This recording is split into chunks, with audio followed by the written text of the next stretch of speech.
The story of Alex Murdaugh has gripped the United States for years, combining murder allegations, political influence, financial crimes, and unexplained deaths into a case that many Americans describe as stranger than fiction. And now, the case has entered a new chapter after the South Carolina Supreme Court overturned Murdaugh's murder conviction, ruling that jury interference during his 2023 trial, denying him a fair process. But despite the decision, Alex Murdaugh is not walking free. The former lawyer is still expected to remain in prison for decades because he separately pleaded guilty to dozens of federal financial crimes involving the theft of millions of dollars from clients and his family's law firm. So how did one of South Carolina's most powerful legal dynasties collapse into one of the biggest criminal scandals in modern American history? To understand that, you have to start with the Murdaugh family itself. For more than a century, the Murdaughs were one of the most influential legal families in South Carolina's Low Country region. Alex Murdaugh's father,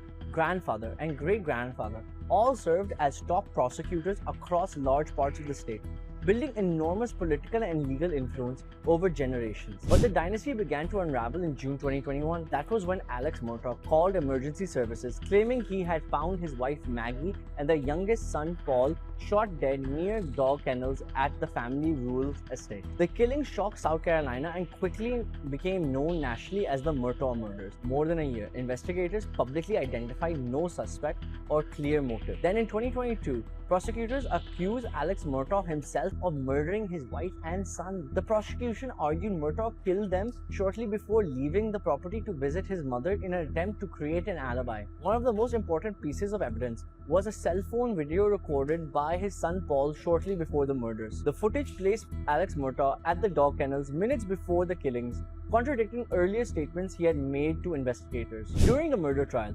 Murdaugh admitted that he had lied repeatedly and stolen money from clients and colleagues, blaming years of opioid addiction for his behavior. But he continued denying involvement in the murders. The case grew even more shocking as investigators uncovered a huge financial fraud operation. Prosecutors said Murdaugh stole nearly $9 million from clients, many of them vulnerable people injured in accidents, as well as from the family law firm founded by his great-grandfather. Then came another bizarre twist. In September 2021, just months after the murders, Murdaugh claimed he had been shot in the head while changing a tire on a rural road. But investigators later alleged that he had actually arranged the shooting himself in an apartment insurance fraud scheme designed to make his death look like a murder so his surviving son could collect life insurance money. Murdaugh later admitted asking a distant cousin to shoot him, although details of the incident remain disputed. At the same time, older investigations connected to the Murdaugh family also returned to the public attention. One involved 2019 boat crash involving Murdaugh's son Paul, who had been accused of drunkenly crashing a boat that killed 19-year-old Mallory Beach. Questions later emerged about whether authorities had given Paul